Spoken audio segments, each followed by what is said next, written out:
suspect from Burton. He's a male.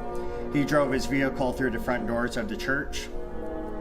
He then exited his vehicle, firing several rounds at individuals within the church. 10 gunshot victims have been transported to local hospitals at this time, including one who has been deceased. So here we go again, folks. Another lunatic drives his car straight into a church and starts shooting innocent people. It's sick, it's evil, and of course the left will probably blame the gun instead of the psycho pulling the trigger. They'll cry about banning rifles, but never about criminals or the broken system that lets these losers run free. Do you notice how it's always places of worship under attack? You think that's an accident? Nah, and I bet Democrats are already drafting tweets about thoughts and prayers while secretly rolling their eyes. Tell me, how long before they blame Trump for this? Because you know they will. Clowns, all of them. Stick around, it gets worse. We continue to get more information about the church shooting and attack that took place in Grand Blanc, Michigan. Obviously, one deceased thus far among the at least 10 victims, and we also know that there are a number of them that remain in critical condition at this hour. Unfortunately, more victims, all the more likely. And with more on that, we want to welcome back correspondent Brian Yanis. Brian, you were watching the news conference earlier. I guess we'll get more information at 5 p.m. What else can you tell us about the shooter and about the unfortunate circumstance that surrounds yet another violent attack in this country? Well, Kevin, we know from that press conference that the FBI has about 100 agents on scene helping local law enforcement as they are now going to retrace this shooter's steps, the 40-year-old from Burton.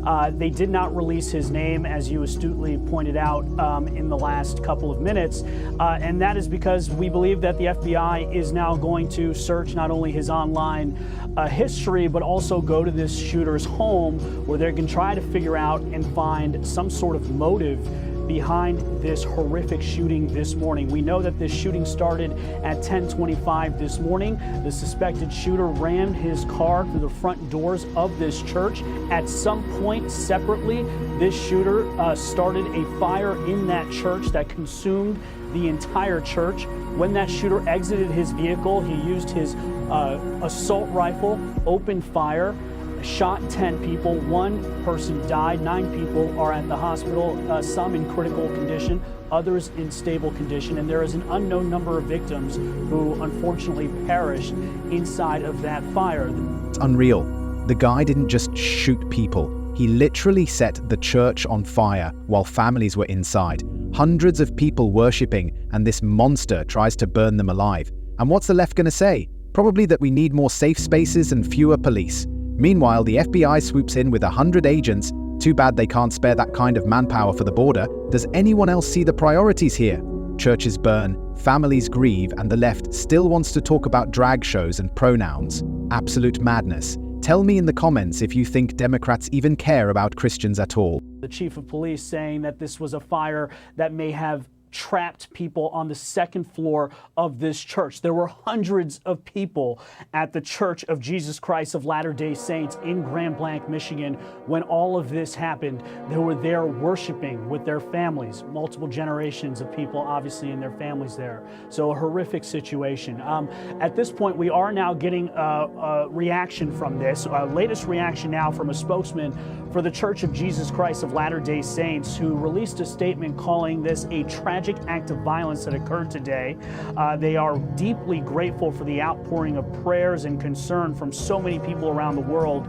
In moments of sorrow and uncertainty, we find strength and comfort through our faith in Jesus Christ. Places of worship are meant to be sanctuaries of peacemaking, prayer, and connection. We pray for peace and healing for all involved. And that, again, a spokesman for the Church of Jesus Christ of Latter-day Saints, who just released that statement for what happened. Finally, some good news. The cops wasted no time taking this clown out. 2 officers ran into a burning church, confronted a gunman with an assault rifle, and neutralized him. That's heroism. But you just know Democrats will spin this. They'll probably say the cops were too aggressive or blame toxic masculinity. Meanwhile, regular Americans are thanking God those officers were on duty. Funny how when bullets fly, nobody calls a social worker. Do you think the left will admit that guns in the right hands save lives? Of course not. They'd rather see chaos if it means more power. at this church about 60 miles northwest of Detroit, just south of Flint, Michigan. As the shooter is down, and all thanks to the heroic work of 2 local law enforcement officers who arrived on scene and immediately engaged with this shooter, shooting and killing the suspect. This is what they are trained for, despite the fact that there was an ongoing massive blaze that consumed that entire church. They engaged with the immediate threat, which was that shooter. And I'm sure we're going to learn more in the coming hours of how many lives perhaps were saved because of those heroic actions of those 2 police officers. We are also getting response from the President of the United States, who says that he was briefed on what he calls a horrendous shooting. And he also says that not only is the FBI immediately on scene, but also this point. The suspect is dead, but there is still a lot to learn, the president says. This appears to be yet another targeted attack on Christians in the United States of America. The Trump administration will keep the public posted, as we always do. In the meantime, pray for the victims and their families. This epidemic of violence in our country must end immediately.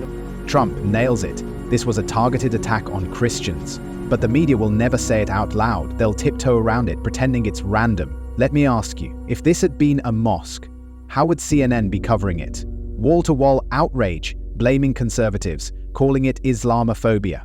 But when Christians are slaughtered, it's just a tragic act of violence. That double standard tells you everything. Democrats can't stand faith unless it scores them votes. And Trump is right. This violence must end. But don't hold your breath waiting for the left to help. This appears to be yet another targeted attack on Christians in the United States of America. Again, you heard Brian make mention of what happened over in Minnesota. And again, as I pointed out throughout the afternoon, there have been a number of targeted attacks on Christian, not just Christians all over the globe, but in particular Christian churches in Europe. We want to bring in former D.C. homicide detective and Fox News contributor Ted Williams. It's too early to assign a motivation here, Ted, but obviously, they're going to begin to piece this all together one step at a time. You heard Brian mention something I thought was very important. They want to make sure they don't necessarily name an individual before they have a chance to collect their communications and perhaps even get over to a home or a storage locker, just see what else they can collect. Is that a fair assessment? That's a very clear assessment on the part of you and Brian. Look, Kevin, what we have here this morning, this horrific event, this was a domestic terrorist act. When you take an automobile where you know that a large congregant of people are in a church worshiping, and you run it through the front door of that church, and you set fire to that church, that is an act of domestic terrorism. And this is one of the reasons that I recently called for, and I'm saying once again, we need laws in place for acts of domestic terrorism in this country. We don't have a domestic terrorism act law on the books. We need Congress to get busy and get that done, because we're witnessing more and more of these kinds of acts. I'm from the state of Louisiana. I was down in New Orleans covering where we had a terrorist attack there, where a person came from Houston, Texas with a vehicle and ran over and killed many people there in New Orleans. And we look at what has happened here today. This is not the exception, unfortunately, but it looks like it's becoming the norm, and we have to do something about this in America. And here we go. Slap a new label on it and demand more laws, because clearly we don't have enough already, right? Democrats love this game. Exploit tragedy, grab power, and punish law-abiding citizens. How about enforcing the laws we actually have? This wasn't a policy problem. It was an evil lunatic who hated Christians. Full stop. But instead of calling it what it is, they'll twist it into some excuse to expand government. Classic leftist playbook. What do you think? Should we pile on more laws or actually hold criminals accountable?